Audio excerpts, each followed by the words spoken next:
Bismillahirrahmanirrahim. Assalamualaikum warahmatullahi wabarakatuh. Sahabat-sahabat yang saya hormati sekalian. Uh, Nabi kita Muhammad sallallahu alaihi wasallam dilahirkan lebih daripada 1400 tahun dahulu. Dan dalam bulan ini, bulan Rabiul Awal, adalah bulan yang dipersetujui oleh semua sarjana bahawa baginda dilahirkan pada bulan Rabiul Awal. Namun mereka berbeza pandangan sama ada baginda sallallahu alaihi wasallam itu dilahirkan pada 9 hari bulan Rabiul Awal ataupun 10 Rabiul Awal ataupun 12 Rabiul Awal. Adapun yang masyhur di kalangan masyarakat kita dan ramai di kalangan masyarakat Islam adalah baginda dilahirkan pada 12 Rabiul Awal.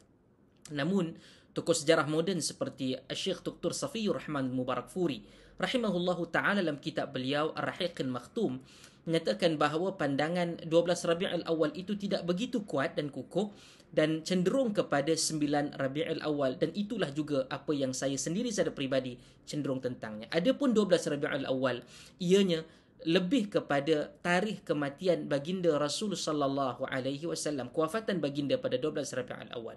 Dan ini adalah satu perbezaan pandangan yang jelas wujud di dalam kesarjanaan dunia Islam.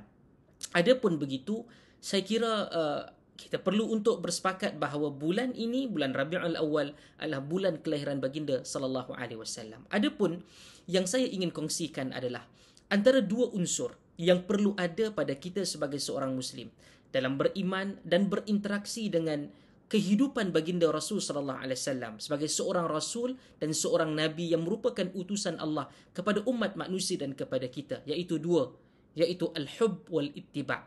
Al-hub iaitu cinta dan kasih sayang kepada Rasul sallallahu alaihi wasallam, dan juga al-ittiba', mengikuti baginda Rasul sallallahu alaihi wasallam. Ianya perlu bergerak secara seiring. Ia tidak boleh terpisah. Ia tidak boleh hanya kita merupakan orang yang sayang tapi gagal untuk mengikuti baginda, ataupun mengikuti dalam keadaan yang tidak ikhlas, namun dalam hati dan perasaan kita yang jujur tidak mengasihi dan menyayangi Nabi sallallahu alaihi wasallam. Kerana apa? Kerana yang pertama, cinta kepada Nabi sallallahu alaihi wasallam adalah satu kewajipan bagi seluruh di kalangan orang Islam. Berdasarkan hadis yang diriwayatkan oleh Imam Al-Bukhari dan Imam Muslim, kata baginda Nabi sallallahu alaihi wasallam, la yu'minu ahadukum hatta akuna ahabba ilaihi min walidihi wa waladihi wan nasi ajma'in. Tidak sempurna, tidak beriman di kalangan kamu, tidak sempurna di iman kamu itu sehinggalah dia mencintai aku, iaitu Nabi sallallahu alaihi wasallam, melebihi daripada ibu ayahnya dan juga anak-anaknya dan manusia keseluruhannya.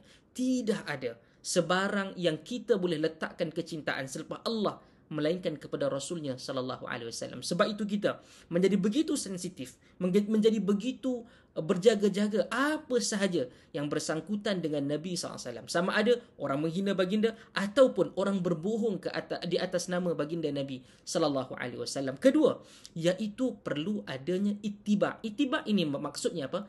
Iaitu mengikuti Nabi sallallahu alaihi wasallam.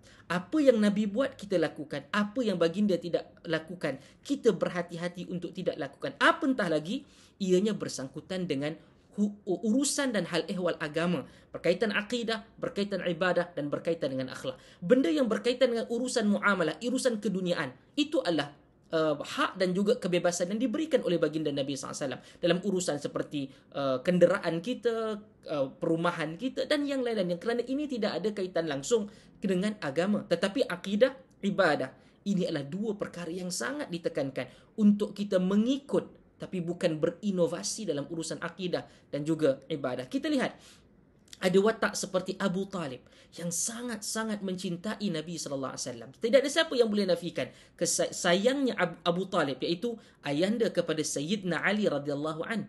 Tetapi tatkala di penghujung hayat Abu Talib, Nabi sallallahu alaihi wasallam berusaha untuk memintanya mengucapkan kalimah syahadah, tetapi gagal dan dia mati di dalam bukan Islam, di luar daripada Islam, dan itu tidak dapat menyelamatkannya daripada azab Allah Ta'ala di neraka ataupun memasukkannya ke dalam syurga. Nabi SAW ada sedikit rasa gusar, sedih yang mendalam, sehingga Allah menegur dengan menyatakan, innaka la tahdi man ahbabt walakinna Allah yahdi man yasha. Engkau wahai Muhammad tidak memberikan hidayah kepada siapa yang kau sayang, tapi Allah berikan kepada siapa sahaja yang dia mahukan. Maka seseorang itu sayang Tanpa mengikut Nabi SAW tidak menyelamatkannya. Begitu juga apabila Allah Subhanahu Wa Taala mengarahkan kita supaya mengikut Nabi. Allah sebut dalam surat Ali Imran ayat ke-31. Qul, katakan wahai Muhammad, in kuntum tuhibbunallah fattabi'uni yuhibbukumullah wa yaghfir lakum dzunubakum. Katakan Muhammad, wahai orang, iaitu untuk Nabi SAW, katakan kepada orang beriman dan orang Islam, in kuntum tuhibbunallah, sekiranya engkau menyayangi, mengasihi Allah, fattabi'uni, ikutlah aku, iaitu ikutlah Nabi SAW, ikut dan bukan berinovasi.